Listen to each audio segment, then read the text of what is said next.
All right, today we have the fabulous Jake Shears, former frontman of the Scissor Sisters. How are you doing today? I'm good, Denny. How you doing? I'm well, thank you. So tell me, Jake, how excited are you for the release of your new album, Last Man Dancing? I'm unbelievably stoked. I mean, I put a lot of time and care into my records. I've been working on this one for over 3 years. Mhm. And so finally delivering it to people. I mean, everything that I make, I am always so proud of and I just love and really believe in. Hmm. So it's so fun to get to like finally share the whole vision with Yeah. everybody. And For getting to sure. play shows right now, I'm playing some shows around the UK, and it's so special to just get to be on stage again. I mean, I'm Yeah. the luckiest guy. Hmm. I love doing what I do, and it's just, life is sweet getting to Yeah. do it. Yes, for sure. So can you tell us more about the concept and inspiration behind this project? Yeah, I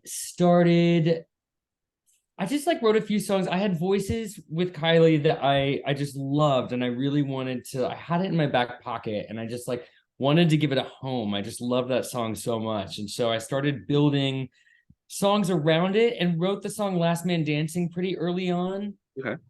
And uh, you can dance to it, but it's kind of the most sort of like it's the lowest tempo I think on the record. Okay. And then I just started realizing that everything I was writing was like either dance pop or like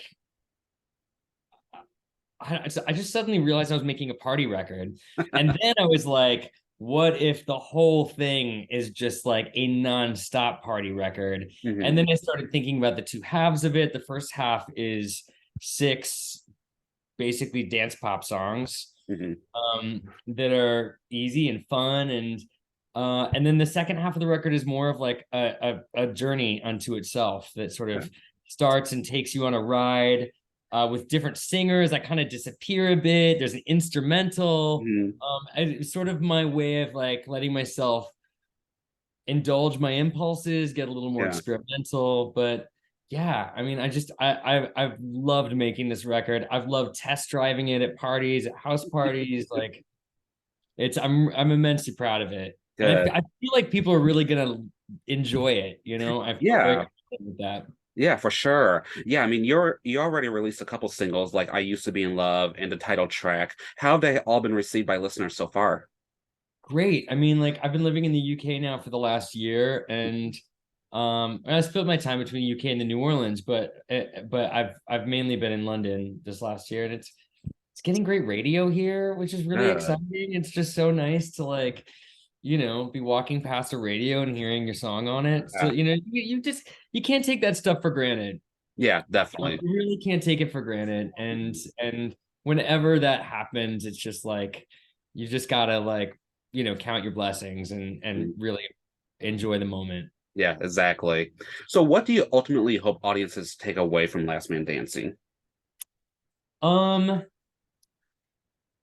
I hope they take away like a really great record in their hands that like works as an album on a whole. I know people don't really necessarily listen to full records all that much, but this one is really intended that way. So number one, a great record, and number two, a hopefully a reminder that I'm a badass songwriter and I'm a really good time and I'm going to show Yeah. people a good time, and I'm like, I'm in it for the long haul. I'm in it Mhm. to this. I'm going into my third decade, so of performing, and I can't believe it. It's been 20 years Yeah, since I really kind of started doing this, and so I hope people take that away from it. mhm, for I'm sure. here to stay. I'm not going anywhere. Not going anywhere. Yes.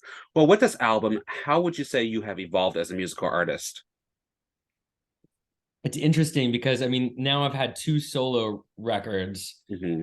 and it's challenging in certain ways. It's amazing in certain ways. I don't have to compromise on anything. I call all the shots. You know what I mean? I make every last decision. I don't have to worry about making other people happy.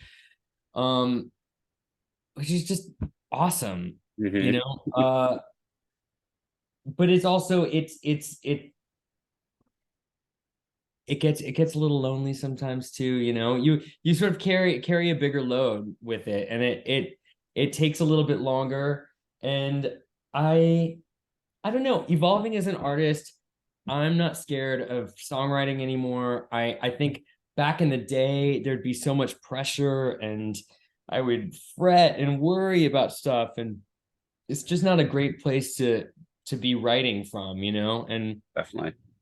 I know that the well doesn't run dry, and I write when I want to, and I think it makes for better work. Mhm. So I don't know, my writing style has changed, my performance style has changed. I think being on Broadway really changed Oh, for sure. Yeah. how I feel about being on stage, my comfort level of being on stage.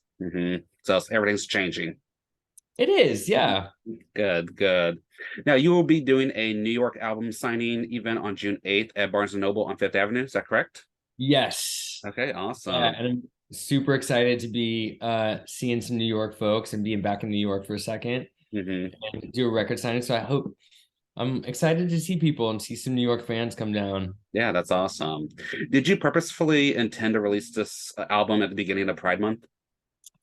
It sure worked out well, didn't it? Um, I gotta say that it's, I've been working with, management that I've always really wanted to work with.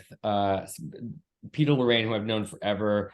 He has a company called Fascination. They do Jessie Ware and Allison Goldfrapp, and they're just, they're amazing at what they do. hmm And I just completely lost my train of thought. What was the question again? I Did started you talking about Peter.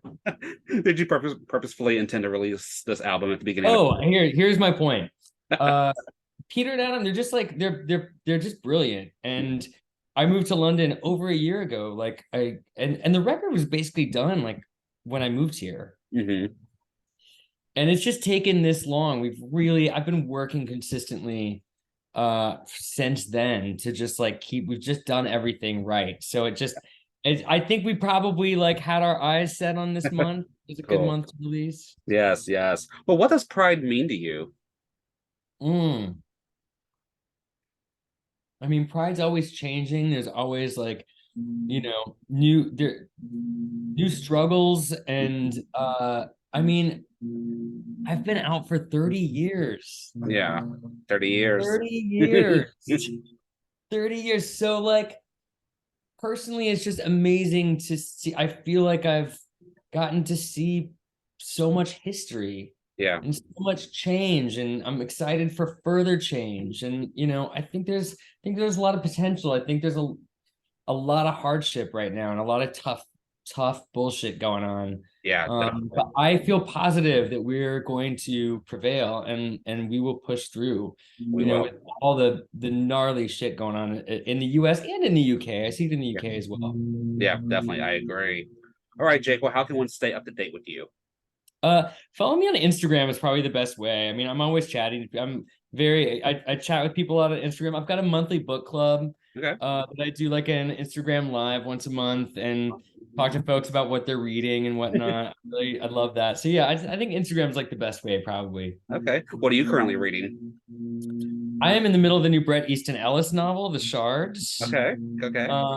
which is, yeah, it's about teenagers in Beverly Hills, 1981. There's a serial killer on the loose and a lot of closeted gays in high school, and it's Oh. very steamy and like it's pretty sleazy, but Oh, nice I am enjoying it, Awesome. I'll have to check that one out.